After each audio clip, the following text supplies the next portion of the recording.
On est en droit de se demander si les 4 Fantastiques va sauver Marvel pour 2025, parce qu'au niveau du box-office, c'est vrai que cette année, c'est un peu compliqué, hein, que ce soit les 4 Fantastiques, Captain America ou le Thunderbolts.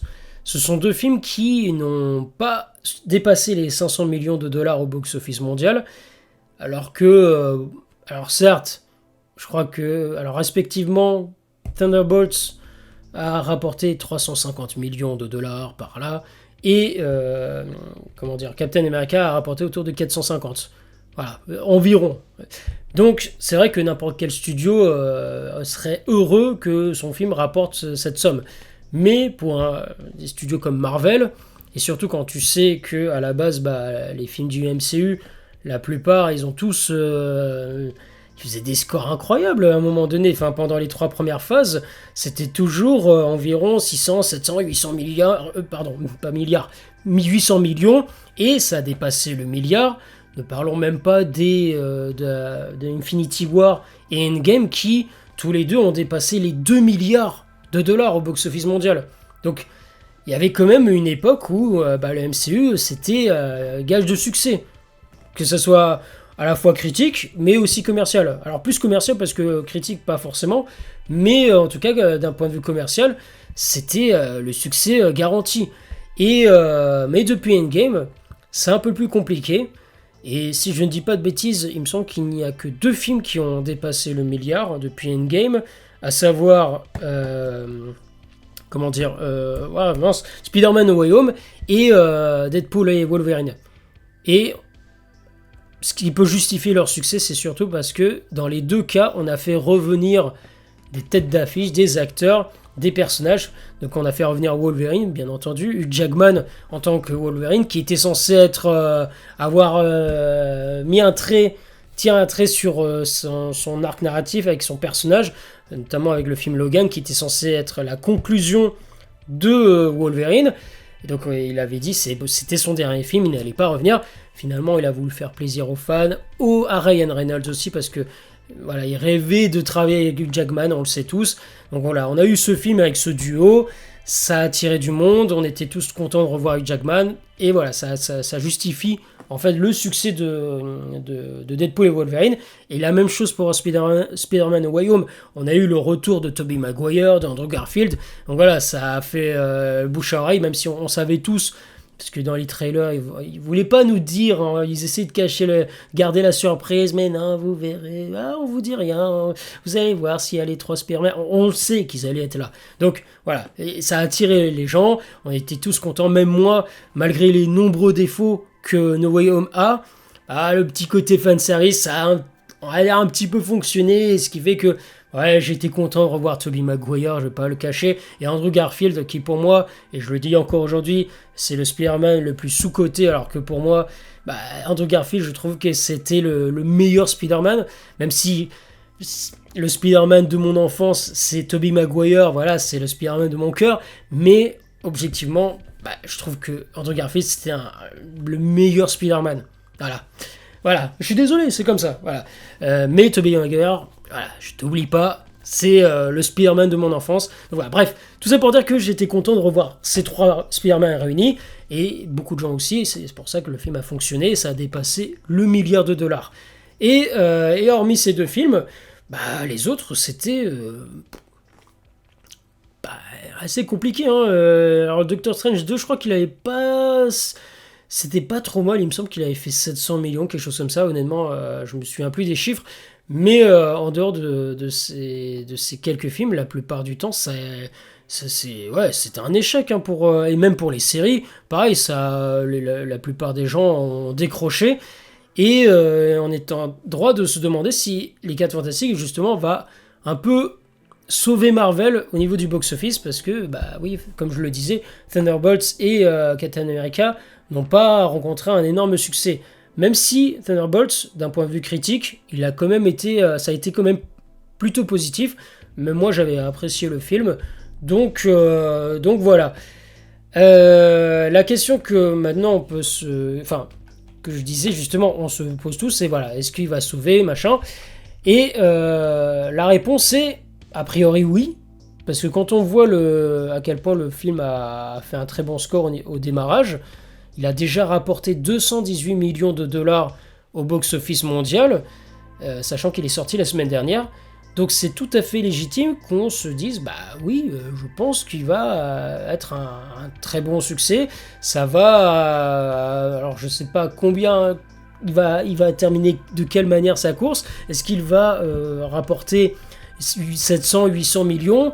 Bah, a priori oui, sauf que, bah, visiblement le film a connu une chute de 42% en termes de fréquentation. Et c'est là où tu te dis, bah oui, c'est logique en fin de compte. Parce que la plupart des gens qui se sont précipités, donc je dis pas que c'est l'intégralité des personnes qui représentent ces 218 millions de dollars, c'est pas forcément les fans inconditionnels de Marvel, mais pour la plupart, je pense que oui. En fait, ce qui s'est passé, c'est que la plupart des fans se sont précipités dans les salles de cinéma pour découvrir le film. Bah après, une fois qu'ils l'ont vu, bah, qu'en est-il du reste des spectateurs, du grand public? Et je pense qu'en fait, la plupart des gens ont tellement été déçus par le MCU post-Endgame qui fait qu'au final, bah, les gens se sont désintéressés, n'ont plus envie, ne trouvent plus la force d'aller aux salles de cinéma. En plus du fait que bah, les prix ont augmenté, etc. Bah, voilà, les gens n'ont plus cette motivation ou cet intérêt pour découvrir un nouveau Marvel, malgré le fait que bah, les 4 Fantastiques a l'avantage d'être un peu un film en stand-alone. Voilà, il n'y a pas besoin de voir les autres films ou les séries pour comprendre ce qui se passe. Ça reste quand même assez déconnecté du reste du MCU, même si c'est toujours, ça fait partie de l'univers, enfin du multivers. Voilà, mais donc c'est quand même un avantage. Mais je pense que ça a tellement duré, il y a eu tellement de déceptions qu'au final les gens bah ouais, ne sont plus intéressés pour aller au cinéma. Même Thunderbolts, qui a eu un bon succès, enfin ça a été un succès critique, globalement, bah même là ça n'a pas suffi pour que les gens aillent au cinéma pour aller le voir. Et c'est un petit peu dommage, parce que tu te dis Marvel c'est peut-être, certes c'est planté durant la phase 4 et 5, ils se sont un petit peu réveillés justement avec Thunderbolts et les 4 Fantastiques, parce que pareil les 4 Fantastiques bah, j'ai bien aimé honnêtement, c'est pas un grand film mais c'est un film très familial qui s'adresse à tout le monde et qui vraiment peut plaire pour petits écrans, c'est vraiment adapté c'est vraiment tout public, donc il a tous les ingrédients réunis pour rencontrer un succès. Mais le fait est que en fait il y a tellement un passé assez lourd avec tous les échecs du MCU que en fait bah, les gens ouais se sont désintéressés. Et donc à voir maintenant ce que va donner le bouche à oreille, parce que pour que le film soit quand même rentable, il faudrait qu'il rapporte autour de 600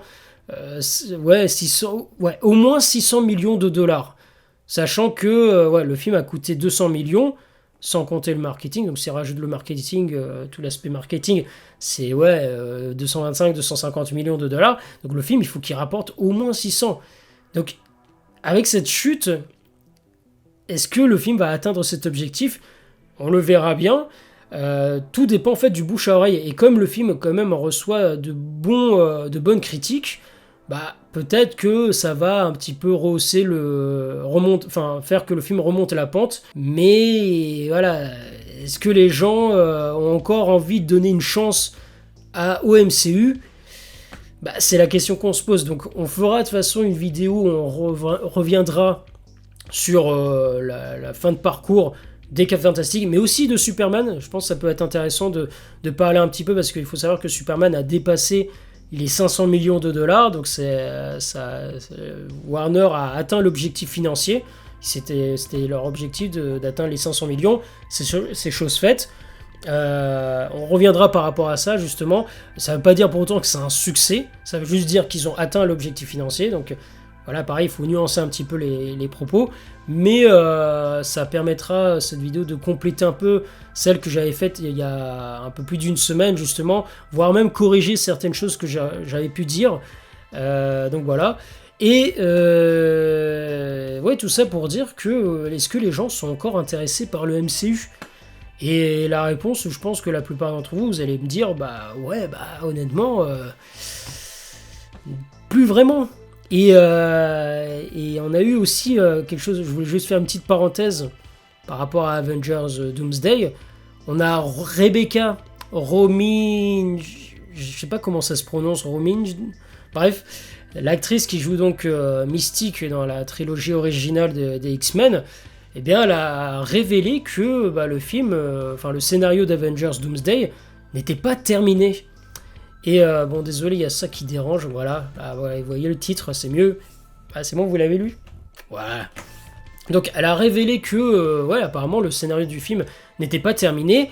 Et sachant que Kevin Feige, ça entre un peu en contradiction avec ce qu'avait dit justement Kevin Feige, où il disait que tant que le scénario n'est pas terminé, on ne commence pas la production ou le tournage d'un film. Voilà, il faut vraiment que ça soit carré de A à Z pour que le film soit de qualité, etc. Donc voilà, ça vient un peu contredire ce qu'il avait déclaré autrefois, même si après il a voulu nuancer en disant que les acteurs connaissent tellement bien ces personnages, s'ils ont une idée, on a envie de l'écouter, de s'y adapter et de l'améliorer. Et donc il fait référence comme quoi, c'est vraiment au fur et à mesure, s'il y a de nouvelles idées, des choses intéressantes qui pourraient améliorer le scénario, on fait des modifications, des choses comme ça. Donc voilà, rien d'alarmant selon lui. Mais c'est vrai que quand t'entends l'actrice justement Rebecca Romijn machin, eh bien tu te demandes si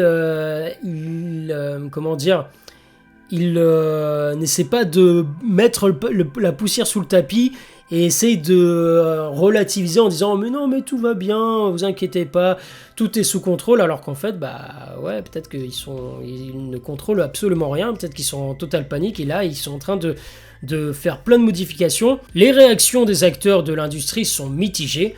Certains voient dans les révisions en cours un atout du modèle collaboratif de Marvel, permettant des améliorations en temps réel basées sur les retours des acteurs et les projections tests. D'autres craignent que cela ne conduise à des arcs narratifs bâclés dans un film déjà saturé. Potentiellement plus de 60 héros, selon les rumeurs, risquant de reproduire les représentations inutiles ou bâclées, critiqués par les fans dans les récents opus du MCU comme Eternals ou comme Toumania, où j'ai envie de dire, même les séries, tout ça. On sait, ils se sont éparpillés, il y a des arcs narratifs partout, ils ont tout mélangé, au lieu de se concentrer sur un seul élément, comme pour les 3 premières phases, on se concentrait juste sur les pierres d'infinité, Thanos et point. Et après, chaque film avait son arc narratif, etc. Mais tous les films se rejoignaient et ont donné lieu justement à Avengers, etc. Enfin, ce qu'on connaît, Infinity War, Endgame. Bref, donc contrairement à la saga du multivers qui est un petit peu très brouillon et on ne comprend plus où est-ce qu'ils veulent en venir. Donc voilà, j'ai envie de dire, moi la question que je me pose aussi c'est est-ce que Avengers Doomsday va connaître le succès qu'ont connu justement Infinity War et Endgame. Alors certes, il dépassera le milliard, je pense. Honnêtement, il n'y a pas de doute à avoir là-dessus. Mais est-ce qu'il va faire autant que... Est-ce qu'il va dépasser les 2 milliards? Moi, je pense même que le film, certes, va dépasser le milliard, mais je me demande même s'il va dépasser le 1,5 milliard. C'est-à-dire que les gens ont tellement été déçus et se sont tellement désintéressés à l'univers que je me demande même si le film va connaître un succès. Enfin oui, le succès, il va le connaître, il va dépasser le milliard. Alors on verra à l'avenir, parce que de toute façon le film n'est pas... On verra de toute façon dès quand il y aura le trailer qui va sortir, ça en dira long sur les attentes des gens. Là, ils ont fait revenir, pareil, Robert Downey Jr. Est-ce que ça va créer de la hype? Est-ce que les gens vont se dire « Ah, il y a Robert Downey Jr. et tout ça. Ouais, mais l'arc narratif Doomsday et puis Secret Wars et tout, c'est trop bien en comics, machin. » Donc, est-ce que ça va être suffisant pour que les gens retrouvent de l'intérêt à aller voir ces films qui sont à venir? Honnêtement, Doomsday, parfois, je me demande même si, il va pas faire un score en dessous des 1,5 milliard. Ce qui va faire le milliard, mais de très très juste. Ça sera très très juste peut-être. Voilà, voilà. Bon, après, ce qui est rassurant, c'est que, là, vous l'avez sous les yeux, Waldron, alors je sais plus c'est quoi son nom entier, Michael Waldron, qui est donc connu pour avoir, qui est derrière la série de Loki, que moi pour le coup c'est une série que j'ai bien aimée. Autant la plupart des séries sur Disney+, Marvel, ça a été très compliqué pour moi, mais Loki fait partie de ces rares séries que j'ai vraiment appréciées. Et il sera, donc il a écrit la saison 1 de Loki et Doctor Strange in the Multiverse of the Madness. Bon, c'est peut-être pas, c'est peut-être moins rassurant de citer ce film, même si bon, moi ça va, j'ai apprécié, mais je peux comprendre que c'est divisé beaucoup de fans. Mais voilà, ce scénariste sera à l'origine du scénario de Doomsday, donc ça peut être rassurant. Mais est-ce que c'est suffisant pour que ouais, le film soit sauvé et soit de qualité? De toute façon, moi je le dis, on le verra lors du trailer. La manière comment les gens réagiront à la sortie du trailer de Doomsday, ça en dira long sur bah justement est-ce que si le film sera un succès ou non. Enfin en tout cas s'il dépassera les 1,5 milliard. Je dis même pas les 2 milliards, je dis les 1,5 milliard. Voilà. Alors ça se trouve dans les commentaires, vous allez me dire mais t'es fou, mais bien sûr qu'il va fonctionner et tout. Mais on ne sait pas. Hein. Alors, encore une fois, ça se trouve là, oui, il y a le casting original des X-Men et tout ça. Il y a plein de choses qui font que, voilà, ils vont jouer sur la carte de la nostalgie, du fanservice. Et c'est peut-être ça qui fait que bah, les gens vont revenir et vont redonner une chance, vont retrouver de l'intérêt à aller voir Doomsday et Secret Wars. Mais donc on verra dans les mois à venir, parce que peut-être qu'il y aura encore d'autres annonces, ils vont faire grimper les attentes, la hype. Voilà, n'hésitez pas à réagir dans les commentaires, à me dire ce que vous en pensez par rapport à tout ça. N'hésitez pas à lâcher un petit pouce en l'air, à vous abonner et à vous abonner pour soutenir la chaîne. Et puis moi je vous dis à très bientôt pour de prochaines vidéos. Ciao tout le monde.